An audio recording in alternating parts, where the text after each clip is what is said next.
सभी को नमस्कार। स्वागत है। मैं सुमित शुक्ला हूं और आप मुझे देख रहे हैं विज्ञान एनसीईआरटी कार्यक्रम में, और एक केजीएस का एप्लीकेशन प्लेटफॉर्म है।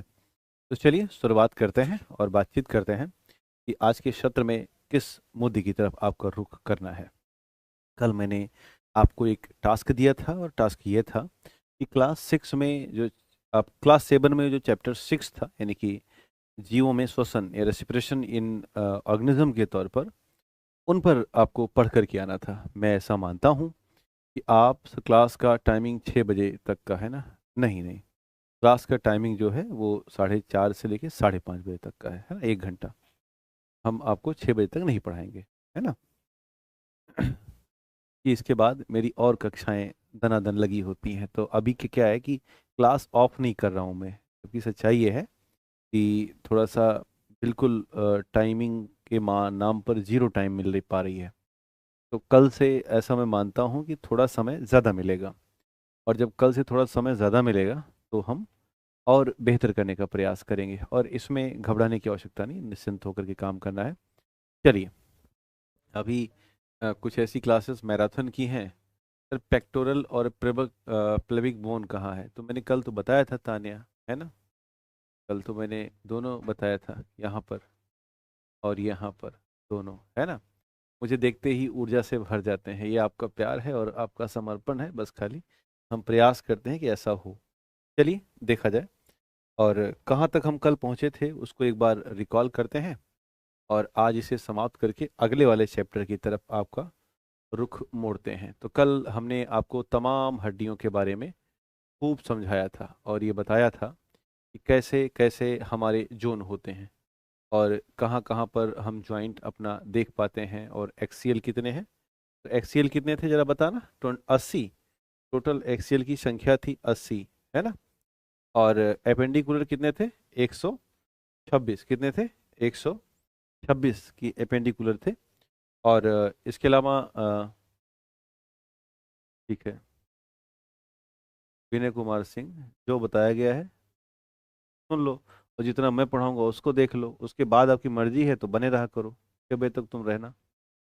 बिजनेसमैन बच्चे इतने आ जाते हैं इधर तो। 6 बजे तक पढ़ाए, 6 बजे तक हम मजदूरी करते, तुम्हारे यहाँ नहीं पढ़ाएंगे 6 बजे तक। हमारी मर्जी में 5 मिनट पढ़ाएंगे, क्या कर लोगे? अजीब छात्र हो। हंस कर लिखो। तो क्रिनियम की थी नहीं, अध्यापक को ही बांध नहीं सकता कोई, ठीक है ना। उसकी गोद में प्रलय और रचनाएं पलती हैं। ठीक। चलिए, तो क्रेनियम 8, और फेस में कितने थे? 14। कल हमने आपको कई सारे नाम बताए थे कि जब हम बैकबोन की बात करते हैं तो कितना था बच्चों में? 33। हम कितने थे? 26। 33 और 26 थे, है ना। ये बच्चों में था और ये वयस्कों में था। ये बच्चों में था और ये हमारे अंदर था। क्या था? सर्वाइकल, थोरोसिक, लंबर, सैक्रल और कॉसिक्स। याद आ रहा है? तो फटाफट नोट कर लीजिएगा, है ना। अगला हमने रिप के बारे में बताया था कि जो रिप केज होते हैं वो 12 पेयर, कितने पेयर होते हैं? 12 पेयर होते हैं, और 12 मतलब 24, टोटल 24। और इनके अंदर मान के चलो कि हमारा जो हार्ट है और लंग है, ये इन्हीं के अंदर सुरक्षित रहता है। और इसी में एक और हड्डी पर चर्चा हुई थी, ये अलग से है, जिसका नाम क्या था? तो उम्मीद है आपने पढ़ा होगा। इसे कहा गया था अष्टर्नम। क्या कहा गया था? अष्टर्नम के तौर पर कहा गया था। ठीक है ना। आगे जो हम चर्चा कर रहे हैं उस पर ध्यान देना।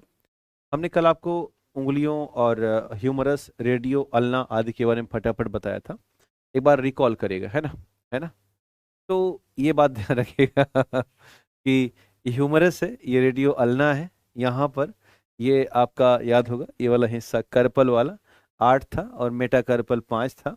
और इसके अलावा जो उंगलियां थी, यानी फेलेंजेस थे, वो मान के चलो कि हमारे सामने 14 उंगलियां हमारे सामने दिखाई दी थी। तो इस तरह से कुल 60 और 4 कितने? 60 और 4 64 हड्डियां हमारे पास कहाँ थी? तो टोटल 64 बोन हमारे हाथ और कंधे को मिला करके थी। क्लेविकल आपको याद होगा ना। ठीक है। क्लेविकल और स्कैपुला, ये दो हड्डियां अलग से थी, क्लेविकल और स्कैपुला, जिनको हम समझ रहे थे। तो 30 30 दो हाथ में, और दो दो दो हाथ में, तो एक हाथ ये हो गया और एक हाथ ये हो गया, है ना। क्या ही इंसान बनाया मैं। ये उसका मुखड़ा हो गया, लो। तो इसमें 32, इसमें 32, तो 64 हड्डियां। पैर में आपको याद होगा, हम लोगों ने फटाफट याद किया था, कितने थे टोटल, 60 और प्लस में 2, तो टोटल 62 हड्डियां थी। फीमर एक, पटेला एक, फेबुला और टिबिया एक एक दो, और टर्सल 7, मेटाटर्सल 5 और फेलेंजेज 14। तो इस तरह से इसको हमने डबल किया। तो इस स्तर पर हमने तमाम चर्चाएं कर ली थी। उम्मीद है ये बातें आपको याद होंगी और आपने दोबारा दोहरा लिया होगा। कल लास्ट टाइम में हम आपको ये बता रहे थे कि वास्तव में मसल्स केवल कॉन्ट्रैक्ट करती हैं, और जैसे कॉन्ट्रैक्ट करेगी तत्काल स्टिफर हो जाती है और काफ़ी थिक हो जाती है, यानी कि मजबूत और बहुत ज़्यादा गाढ़ी घनी हो जाती है। और एक और बड़ी बात कि ये एक तरीके से जोड़े में काम करती हैं। और एक अगर हम खींचते हैं, ध्यान देना, ओनली पुल होती हैं, कभी भी पुश नहीं होती। कल अभी आपको पता होगा ना कि क्या होती हैं, ओनली पुल है। नहीं, अभी से न्यूज़पेपर जरूर पढ़िए, है ना। अगर आप अभी नया शुरू कर रहे हैं, सब कुछ नया कर रहे हैं, तो अभी से ही न्यूज़पेपर पढ़ना शुरू कर दीजिएगा, ठीक। तो मांसपेशियां केवल पुल होती हैं, पुश नहीं होती, इसको ध्यान देना। मैं विनम्र निवेदन के साथ आप सभी को बता दूं कि एनसीईआरटी दुनिया के हर एग्जाम को कवर करती है, और केवल एनसीईआरटी पढ़ के पीटी नहीं निकल सकता। एनसीईआरटी मेंस के लिए पढ़ी जाती है, पीटी में मदद करती है। आपको इस एनसीईआरटी को पढ़ने के तदुपरांत आपको कोचिंग या जो नोट्स होते हैं उसको भी पढ़ना पड़ेगा। यहाँ से थोड़े कम फैक्ट मिलते हैं, लेकिन ये हमें एक तरीके से बहुत मायनेपूर्ण है, और स्पष्ट तरीके से हम जान पाते हैं, हमारी बेसिक्स यहाँ से क्लियर होती है ना। तो जैसे हमने कल ये हिंदी में भी चर्चा की थी कि हड्डियों क्या कर रहा है, खींचता है, यानी कि धकेलने में असमर्थ है। तो ऐसे देखो, अब ये सारे कॉन्सेप्ट आपको एनसीईआरटी दे रही है। आ सकता है कि मांसपेशियां खींचती हैं, ढकेलती हैं, दोनों करती हैं, कोई नहीं कुछ नहीं करती हैं। तो फिर एक तो करना पड़ेगा ना कि केवल खींचती हैं, धकेलती नहीं है, केवल ये पुल करती हैं, पुश करने की ताकत इनमें नहीं रहती। न्यूज़पेपर में अगर आप हिंदी में पढ़ रहे हैं तो दैनिक जागरण क्या, या दैनिक भास्कर का राष्ट्रीय संस्करण और जनसत्ता, इन्हें पढ़ते रहें, है ना। जहीर खान का ऐसा मानना है कि हम हिंदी वालों को नज़रअंदाज करने शुरू कर गए हैं। नहीं, ऐसा बिल्कुल नहीं है, हम तो आपके दिलों में रहते हैं और आप हमारे बिल्कुल करीब रहते हो, तो निश्चिंत रहिए। हाँ, अंग्रेजी वाले थोड़ा सा ज़्यादा उपद्रव कर दिए कि नहीं, हम तो पढ़ेंगे तो अंग्रेजी में ही पढ़ेंगे, तो इसलिए हमने उनको भी यहाँ पर शामिल कर लिया है। और उम्मीद है कि अब दोनों लोग मिल बांट के पढ़ रहे होंगे और शानदार तरीके से।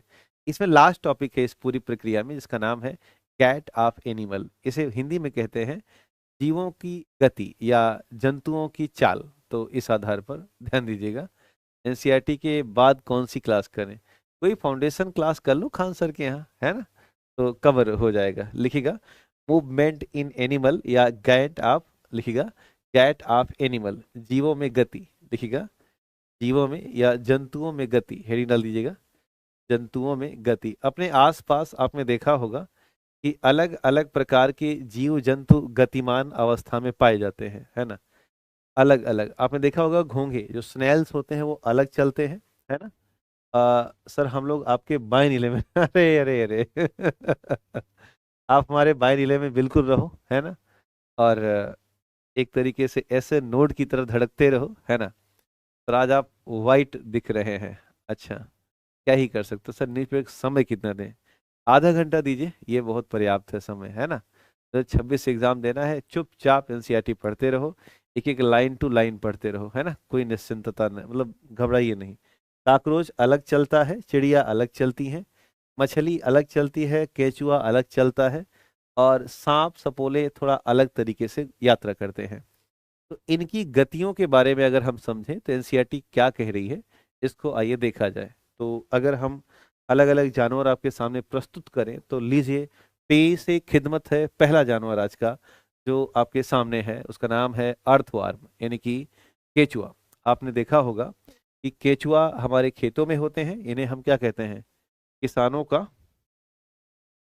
मित्र कहा जाता है, पता है ना, किसानों का मित्र कहते हैं। और इसके अलावा इसको हम उर्वरता का बैरोमीटर भी कहा जाता है। क्या कहा जाता है, उर्वरता का बैरोमीटर भी कहा जाएगा। जिस खेत में केचुआ होगा वहां पर बहुत अच्छी खासी उर्वरता मिलती है। इसे हम मिट्टी या मृदा की आंत भी कहते हैं। क्या कहते हैं? मिट्टी या मृदा की आंत। क्या कहेंगे? मिट्टी या मृदा की आंत भी कहते हैं। तो इतने सारे नामों से ये नवाजा जाता है ना। ये केचुए का मुख है ना, जिसे हम प्रोस्थुमम कहते हैं, है ना। और आप देखेंगे तो केचुए का पीछे अनस होता है। यहाँ से ये सड़ी गली चीजें और मिट्टी खाता है और पीछे उसको वो अब नए फॉर्म में वापस कर देता है। एक और बहुत खास बात देखना कि छोटे छोटे, आपने पता नहीं ध्यान दिया है कि नहीं दिया, केचुए में बहुत छोटे छोटे टिनी क्रिस्टल्स पाए जाते हैं। देखिए ना ऐसे। यही सबसे खास बात आपको दिखाया जा रहा है एनसीईआरटी में, कि जो केचौना होता है कई बार आप इसको पकड़ लेते होंगे हाथ में, है ना। और इस स्तर पर आपको समझ में आता होगा।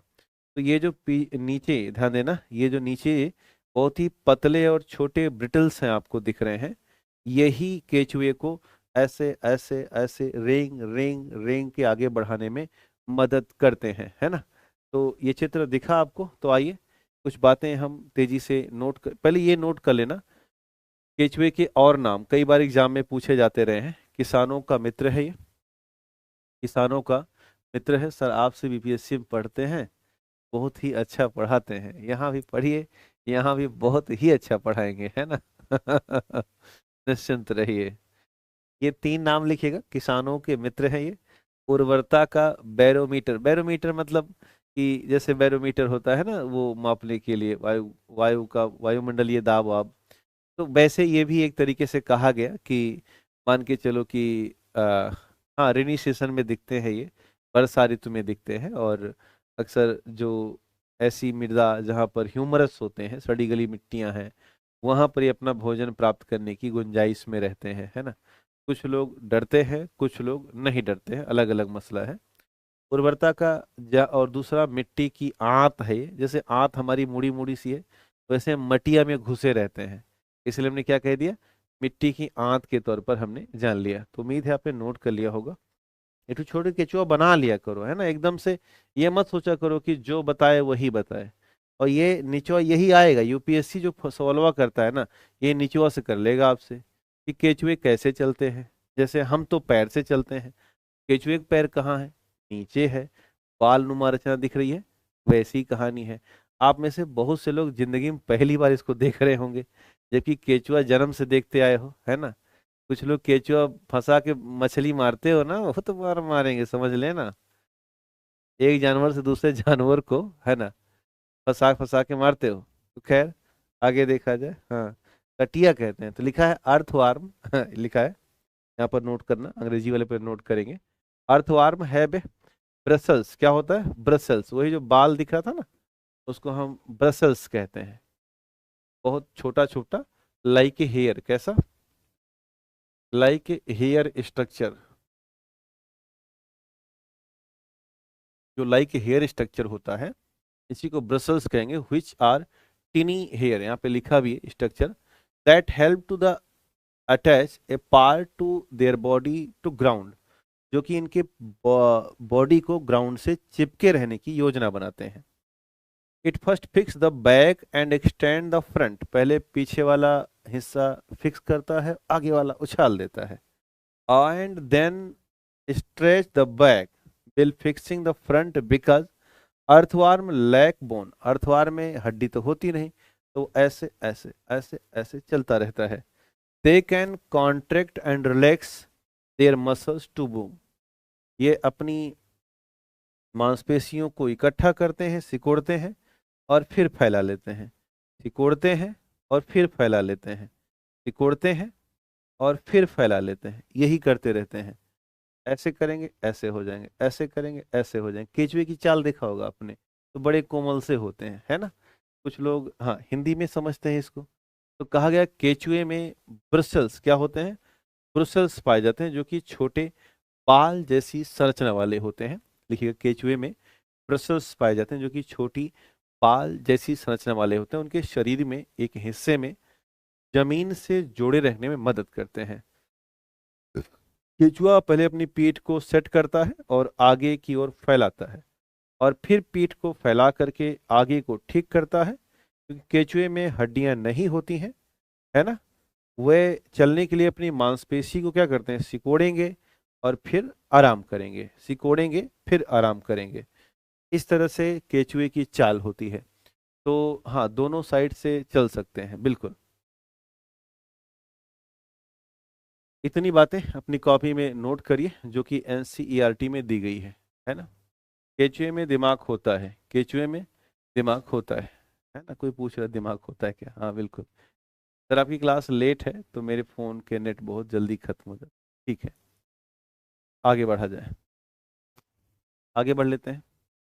आगे जो दूसरा जानवर है वो पेश है आपके सामने, स्नैल। इसे हम कहते हैं घोंघा, नाम सुना होगा आपने। कौन सा जानवर है? तो स्नैल है, इसको कहा जाता है घोंघा। तो अपना नाम यहाँ पर लिख दीजिएगा हिंदी में, स्नैल अंग्रेजी में, और हिंदी में हो जाएगा घोंघा। आपने इसे तालाबों में देखा होगा, है ना, या तालाब के अलावा जो धान के खेत होते हैं जहाँ पर काफ़ी देर तक पानी भरा रहता है, इन जगहों पर आपको ये दिख जाएंगे। और थोड़ा सा हिस्सा निकाल करके इंतजार करते हैं, और जैसे इसे छुएंगे टक से अंदर घुस जाते हैं। तो अब इनको देखा जाए कि भाई केचुआ के बाद घोंघा कैसे चलता है ना। देखो भाई, जो एनसीईआरटी कह रही है उतना ही मैं बताऊंगा, थोड़ा बहुत मैं ज्यादा बता सकता हूँ बस। तो अब कोई पूछ रहा है सर केचुआ में आँख होती है, क्योंकि सर केचुआ क्या करता है, कौन सा जनन करता है, तो बहुत बड़ी बातें मैं नहीं बताऊंगा। जैसे ही टॉपिक आता रहेगा वैसे मैं बताता रहूंगा, है ना। कोई कह रहा है सर ये सांस कैसे लेता है, सारे सारी बातें एक ही टॉपिक में संभव नहीं है, दोबारा फिर ये मिलते रहेंगे, फिर मैं बात करता रहूंगा, है ना। तो घोंघा कहाँ मिलेंगे? तालाब और धान के खेत में होते हैं। इनकी चाल कैसे, तो लिखा है the shell of snail is outer skeleton of the snail but it is not made up bone. यहाँ पर ध्यान देना, इनके ऊपर एक कैल्शियम कार्बोनेट CaCO3 की खोल होती है, और जिसे हम बाह्य कंकाल कहते हैं। क्या कहते हैं, ध्यान देना। यहीं से एक बहुत बड़ी बात मैं आपको समझाने चल रहा हूं, उसको समझिएगा। आपसे पूछ सकता है एक सवाल कि ऐसा, अच्छा आप घोंघा खाए भी हो, अच्छा एक ऐसा जीवधारी बताओ जिसका कंकाल उसके शरीर से बाहर हो। जैसे हमारा जो कंकलवा था वो तो शरीर के अंदर था ना। देखो ये हमारा कंकाल है, तो ऊपर से चमड़ा उमड़ा लगा के, मांस लगा के हमने क्या कर दिया, इंसानी शरीर बना ली। तो हमारे अंदर जो कंकाल है वो हमारी बॉडी के अंदर है, दिखता नहीं है। जानवरों का, कुत्ता, गाय, भैंस, बकरी, भेड़ जो भी है, सबका जो कंकाल है वो क्या है, शरीर के अंदर है। लेकिन ध्यान देना कि यहाँ पर ये जो घुंघवा है, ये छोटा सा और बड़ा मुलायम सा जीव है ना, बहुत मुलायम सा जीव है। और जैसे आप छुओगे तो टक से इसी में घुस जाता है। ये जो बना है ना शंख जैसा, ये कैल्शियम कार्बोनेट किसका बना है, तो ध्यान रखिएगा, ये बना है CaCO3 का, कैल्शियम कार्बोनेट का। लगभग उसी का बना है जिसका हमारा बोन बनता है। तो आप देखें तो इसमें जो कंकाल की व्यवस्था है वो कहाँ दिख रही है, तो याद होगा कि कंकाल इसका बाहर है, और कंकाल बाहर है और शरीर कहाँ है, शरीर इसकी अंदर है। कहाँ है, शरीर इसकी अंदर है। और हमारे में क्या है, हमारे में कंकाल अंदर होता है। कहाँ, कंकाल अंदर होता है, और शरीर क्या होती है, हमारी शरीर बाहर दिखाई देती है। तो कितना बड़ा अंतर है ये, लोग इसको सोच ही नहीं पाएंगे कि ऐसा भी कोई जीव होता है क्या, ऐसा भी कोई जीव होता है क्या जो कि इस तरह की व्यवस्था कर सकता है, जिसका कंकाल बाहर हो शरीर अंदर हो। तो उत्तर होगा हाँ, ये जो घोंघा होते हैं जलीय जीव होते हैं। शंख भी कुछ समुद्री जीव, हाँ शंख भी इसी श्रृंखला में आते हैं। लगभग लगभग चाहे घोंघा हो या शंख हो या सीपी की बात कर लें, है ना, सीपी की बात कर लें, इन सबके जो कंकाल हैं, नहीं काकरोच और कछुआ का जब आएगा तो बताएंगे। काकरोच और कछुआ का अलग सिस्टम है। जब अलग सिस्टम हो जाएगा तो समझाएंगे। अभी जो घोंघे का इसको सुनो। तो घोंघे में क्या है कि कंकाल बाहर और शरीर अंदर, याद रहेगा ना? ठीक। अब इसको थोड़ा हम पढ़ते हैं। और द सेल, यहाँ पर सेल सही कर देना भाई, ये SHEL है। The shell is a single unit and does not help to locomotion. लिखा है कि जो कंकलवा बना है ये गोल गोल, ये कभी भी इनको घूमने में मदद नहीं करता। It must be dragged along, snail move with the help of the muscular foot. कैसे घूमेगा? तो चूंकि हम क्या कर रहे हैं, हम वही बात कर रहे हैं कि भाई चलते कैसे हैं ये, हम तो मूवमेंट ढूंढने आए हैं। तो ये जो घोंघे हैं, इनके पास मांसपेशी वाला पैर होता है। क्या होता है? मस्कुलर फुट होता है। और इसी मस्कुलर फुट या मांसपेशी के पैर का इस्तेमाल करके ये घोंघे चलते हैं। तो इसको हम लोग हिंदी के बाद, अंग्रेजी के बाद हिंदी में पढ़ लेते हैं। तो हिंदी में नहीं लिखा है तो इसको ऐसे लिख लीजिएगा हिंदी में कि पेशीय पांव होता है, या पेशीय पैरनुमा रचना होती है। पेशीय पैरनुमा रचना होती है। पेशीय पैरनुमा रचना होती है, जिसके सहारे या जिसके आधार पर जिसके आधार पर लिखिएगा, जिसके आधार पर होंगे जिसके आधार पर होंगे मूव करते हैं या गति करते हैं। होंगे गति करते हुए दिखाई देते हैं। पेशीय पैर हैं जिसके आधार पर होंगे गति करते हुए दिखाई देते हैं। गति करते हुए दिखाई देते हैं। ओके। अब इसके बाद अगला जानवर पेश है आपके सामने, जिसका नाम है काकरोच। ये ऐसा जानवर है जो कई लोगों को बहुत घबरा देता है ना? खान सर को बुलाऊंगा एक दिन, निश्चिंत रहना। सर हिंदी मीडियम का हूँ, आप इंग्लिश में बता रहे हो, हाँ तो क्या करें, सुनो इंग्लिश में ही। बोलते हिंदी में रहे गुरु, काहे घबरा रहे हो, है ना? अब ध्यान देना, ये कितने पैर लिखे हैं, ध्यान दो भाई, पैर गिनो पहले, यही सवाल बार बार आता है। तो काकरोचवा, इसको बोलते हैं हिंदी में तिल चट्टा। क्या बोलते हैं? तिल चट्टा। तो पहला काम सवाल यहां से बनेगा, पैर कितनी संख्या? एक, ये दुई, और तीसरा का पैरवा कहाँ गया इसका हो?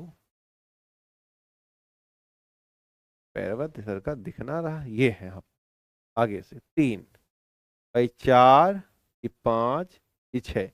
तो कितने पैर हुए इसके? छह पैर। तो कई बार पूछता रहता है कितने? छह पैर। और दूसरा, एक विंग है जो कि ओवरलैप, क्या है? पंखा है।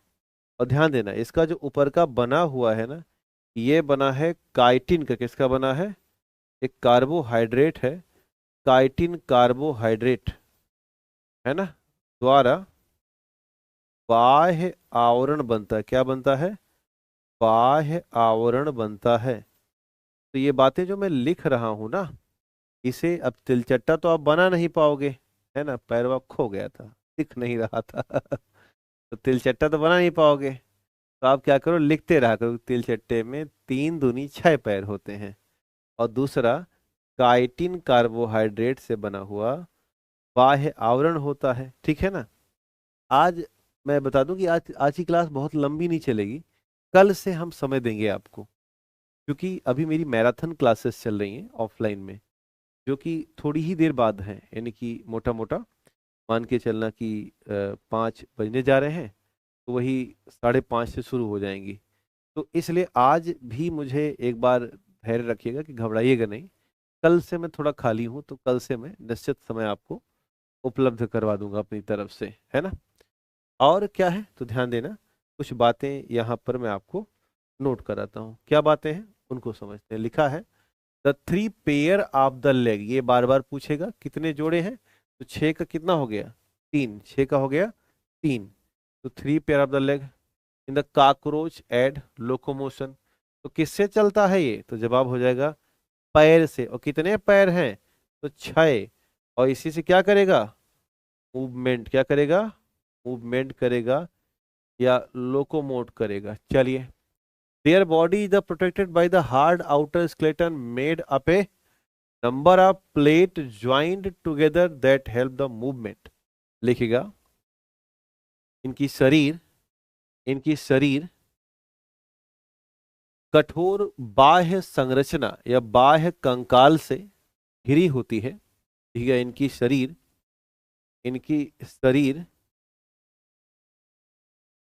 कठोर बाह्य कंकाल से घिरी होती है।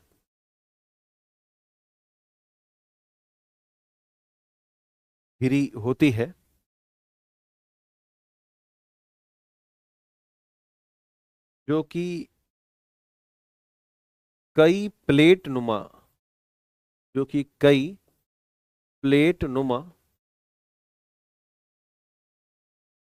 संरचना वाले होते हैं।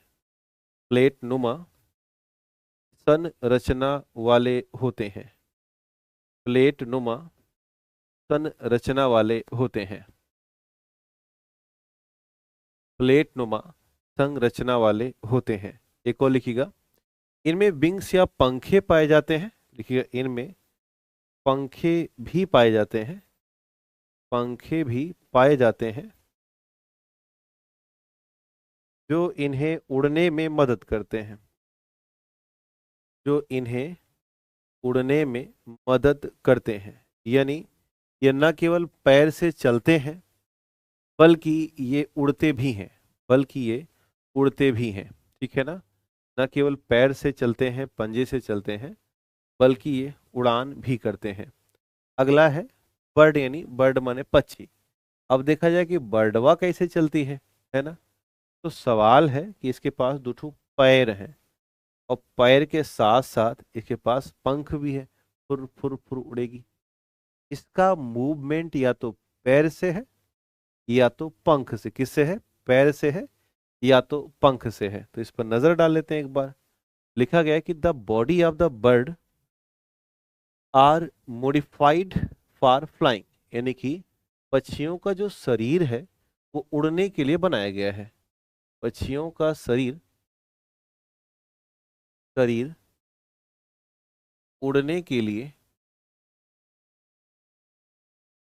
बनाया गया है।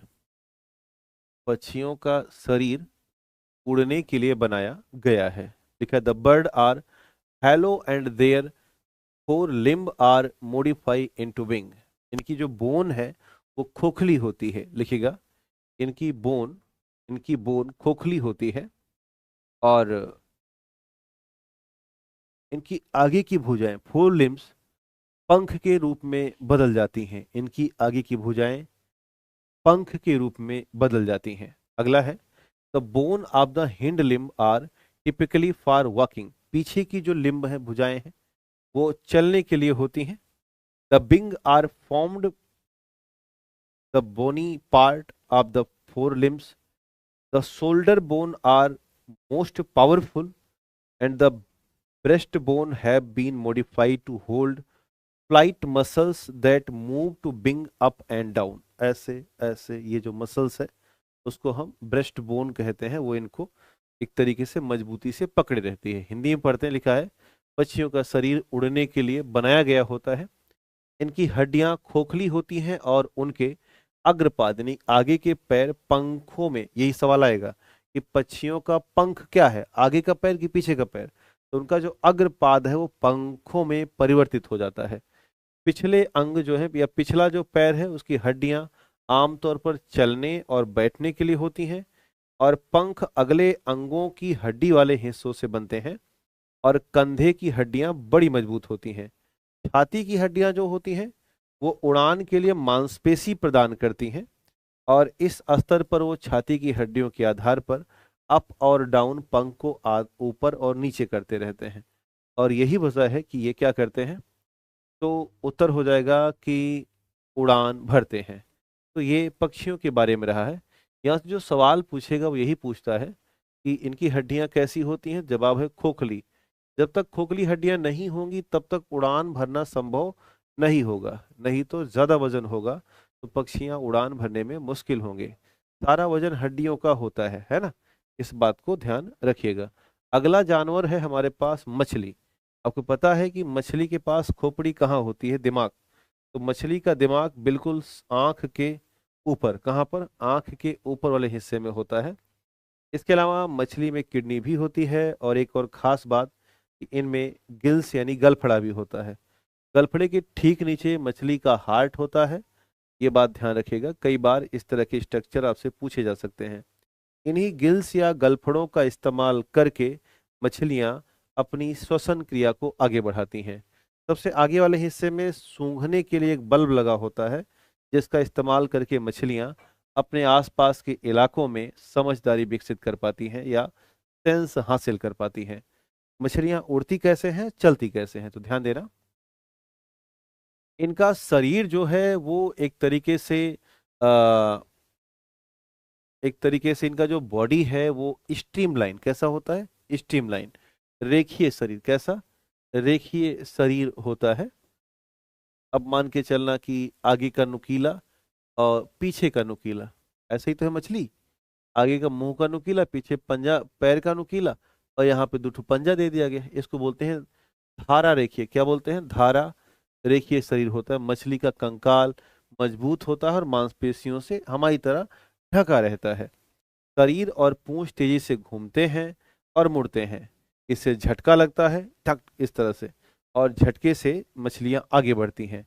ऐसे झटकों की एक श्रृंखला बनती है, जिसके कारण मछलियां तेजी से तैरने की क्षमता हासिल कर पाती हैं। Series of the such jerk causes the fish to swim forward, जिससे कि वो आगे की तरफ तैर सकें। तो यहाँ पर जो आपसे सवाल पूछेंगे वो ये पूछेंगे, इनका शरीर कैसा होता है? तो जवाब हो जाएगा स्ट्रीमलाइंड होता है या धारा रेखीय शरीर होता है। दूसरा, इनका जो स्केलेटल है वो कवर्ड होता है स्ट्रॉन्ग मसल से, ये आपको ध्यान रखना है ना। और तीसरा, the body and tail quickly curve, curve हो जाएगा to the other side and produce a jerk, क्या करते? झटका उत्पन्न करते हैं, और इसी जर्क का सहारा या झटके का सहारा लेकर के मछलियां तैरने की क्षमता हासिल कर पाती हैं। आगे अगला और अंतिम जानवर है, वो है स्नेक यानी कि सांप। तो स्नेक में देखिए तो इनमें पैर नहीं है, लेकिन इनमें आंखें स्पष्ट दिखाई देती हैं। सांप का एक बड़ा खास बात बताऊं कि सांप अपने मुंह को 150 अंश तक खोल सकता है। हम लोग अपना मुंह 45 खोल पाते, ऐसे करोगे तो 30 से लेके 40 डिग्री तक खोल पाते, लेकिन सांप ऐसे खोल लेता है पूरा, 150 तक खोलने की क्षमता रखता है। इसका मूवमेंट कैसे है उसको हम देखेंगे। तो लिखा है कि snake saw the slithering movement, है ना, slithering movement through their muscles and backbone. इनके पास बैकबोन होती है और मांसपेशियां होती हैं, जिसका सहारा लेकर ये मूव करते हैं। Snake have a long spine, they have a lot of thin muscles. लंबा इनके पास रीढ़ की हड्डी होती है और बहुत पतली मांसपेशियां होती है, पर though the muscles are separated by a great distance, they are linked muscle and also connected to spine, rib and skin. The snake body is curved into the numerous loop by the pressing against the ground. Each loops of the snake propels the forward. इनमें जो कई सारे curve बनते हैं, तो वो loop होता है। लूप जितना ये उसको प्रेस करेंगे उतना ही ये आगे भागेंगे। Because it's long body from many loops, ये लूप्स के कारण क्या होगा, each of the which provided to the push and snake move quickly and not straight line। यही वजह है कि सांप ऐसे ऐसे भागते हैं, देखा होगा ना, एकदम सीधा नहीं भागते, टिक टिक टिक इस तरह से भागेंगे, क्योंकि इनमें जो लूप बन रहा है इसी से ये गति प्राप्त करते हैं। क्या करते हैं? गति प्राप्त करते हैं। तो यहीं पर आपका ये चैप्टर खत्म होता है, और अगला जो चैप्टर है वो है रेसिप्रेशन इन ऑर्गेनिज्म। तो आज मुझे थोड़ा सा, चूंकि आगे क्लास है तो मैं आपको बहुत आगे नहीं ले जा सकता हूँ। अब कल मैं इसे पढ़ाना शुरू करूँगा, और क्लास 7 और चैप्टर 6। तो एक बार जो लोग नहीं पढ़े होंगे वो कल पढ़ करके आएंगे, और फिर से मुलाकात करते हैं। कल से हम आपके लिए चर्चा करेंगे, कल से हम आपके साथ बातचीत करेंगे थोड़ी ज़्यादा लंबी, और उस चर्चा में आप शामिल रहेंगे। बहुत बहुत धन्यवाद।